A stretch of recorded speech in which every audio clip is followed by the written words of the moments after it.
एक 6 साल का लड़का जब भी गलियारों से गुजरता तो लोग बाग उसे अछूत कहा करते और वो रोकर अपने घर वापस भाग जाता, अपनी माँ के आंचल में लिपट जाता और माँ से कहने लगता कि माँ, मुझे ये लोग बाग अछूत क्यों कहते हैं। माँ उसे खाना पीना खिलाकर सुला दिया करती। इसी तरह से समय बीतता रहता है। वो लड़का लगभग 10 साल का हो जाता है। फिर उससे लोग बाग अवैध कहने लगते हैं कि तू तो बेकार है, तू तो नाजायज औलाद है। जब इस तरह का वो मामला सुनता तो बहुत ही ज्यादा दुखी होता और वो मन ही मन सोचने लगता कि आखिरकार ऐसा कैसे हुआ, क्योंकि उसके पिता की मौत हो चुकी होती है। एक दिन का वाक्य होता है, वो अपनी माँ के पीछे पीछे जाने लगता है और जब माँ एक सफा सेंटर के अंदर पहुंच जाती है और वहां जाकर वो देखता है तो माँ कई मर्दों के साथ संबंध बनाने लगती है।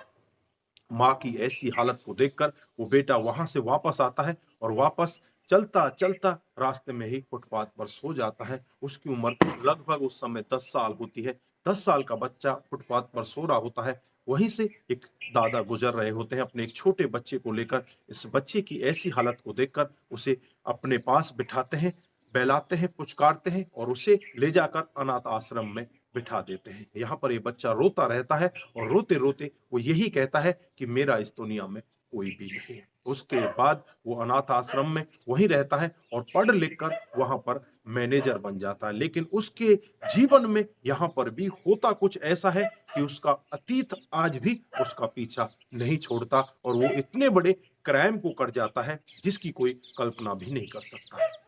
दोस्तों, क्या था पूरा मामला? अगर आप भी सुनेंगे तो एक बार के लिए आप भी सोचने के लिए मजबूर हो जाएंगे। आइए दोस्तों, जानते हैं पूरा मामला क्या था। नमस्कार, जय हिंद। आप देख रहे हैं एपीएच न्यूज राहुल रावत के साथ। तो दोस्तों, आज की जो हकीकत की घटना आपको बताने जा रहा हूं, उत्तर प्रदेश के लखनऊ की है। यहाँ पर जो मुकेश नाम का लड़का मैंने आपको बताया था, आज वो बड़ा हो जाता है उसी अनाथ आश्रम में पढ़ लिख कर और यहीं पर वो मैनेजर बन जाता है। यहाँ पर जॉब करने लगता है और साथ-साथ जो अनाथ बच्चे होते हैं उनकी देख-रेख करने लगता है। यहीं पर एक लड़की और होती है जिससे इसकी मुलाकात हो जाती है। लड़की का नाम शिवानी होता है, देखने में बेहद ही खूबसूरत होती है। दोनों की आपसी मुलाकात होने के बाद दोनों एक निर्णय लेते हैं और दोनों आपस में शादी कर लेते हैं। अब मुकेश को लगता है कि यहाँ से हमारा खर्चा नहीं चल पाएगा। फिर मुकेश बाहर जॉब करने के लिए चला जाता है और अनाथ आश्रम की जॉब को छोड़ देता है। फिर वो बाहर जॉब करने लगता है और अपना एक घर ले लेते हैं और उसी घर में पति-पत्नी रहने लगते हैं। धीरे-धीरे अच्छे से उनका समय गुजरता है, पत्नी घर पर रहती, पति कमाने के लिए बाहर चला जाता। और जब पति अपने घर पर आता तो पत्नी उसकी अच्छी से सेवा भी करती, लेकिन पत्नी ज़्यादातर समय फ़ोन पर दिया करती। वो पति भी यही सोचता कि शायद मेरी पत्नी अनाथ है, इसका भी कोई नहीं है, शायद किसी अपनी सहेली से बातचीत कर रही होती है या किसी और से बातचीत कर रही होगी, तो मुझे इस बातों से क्या मतलब है? मेरा जीवन अच्छे से गुज़र रहा है। वो धीरे-धीरे करके ऐसे ही अपने जीवन को गुज़ारता रहता है। एक दिन का वाक़या होता है, जब वो अपनी ड्यूटी से वापस आता है और वापस अपने घर के अंदर प्रवेश करता है, तो घर के अंदर का जो नज़ारा होता है, उसे देखकर उसकी आँखें फटी की फटी रह जाती हैं।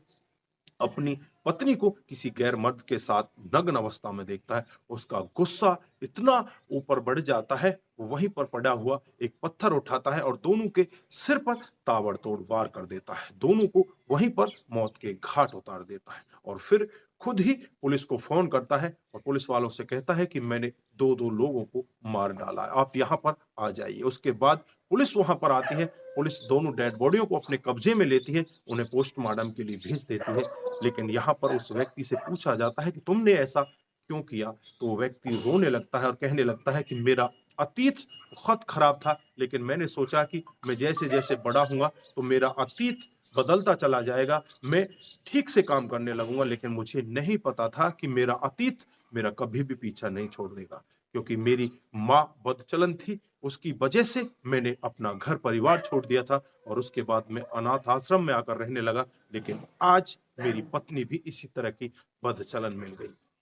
मैं अब इस जहाँ में जीने की कोई उम्मीद नहीं रखता, इसलिए मैंने इन दोनों को तो रास्ते से हटा दिया। जीवन नरक बन चुका है, इसलिए मैंने इनको रास्ते से हटा दिया। पुलिस वाले भी उसकी कहानी को सुनकर एक बार के लिए सुन्न हो जाते हैं, सोचने के लिए मजबूर हो जाते हैं कि आखिरकार इसके साथ में ऐसा क्यों हुआ? लेकिन यहाँ पर सोचने वाली बहुत बड़ी बात कि अवैध संबंध कहीं पर भी कोई भी व्यक्ति या कोई भी महिला बनाती है, तो उनका अंजाम ऐसा ही होता है। तो दोस्तों, इस घटनाक्रम पर आप क्या बोलना चाहते हैं? आपकी जो भी राय है एक बार कमेंट बॉक्स में ज़रूर दीजिएगा। दोस्तों, आज के लिए बस इतना ही, फिर मिलते हैं किसी नए मोड़ के साथ, तब तक के लिए आप अपना ख्याल रखें, अपने परिवार का ख्याल रखें, सतर्क रहें, सावधान रहें और ऐसे क्राइम को अपने आस-पास ना होने दें। नमस्कार, जय हिंद, जय भारत।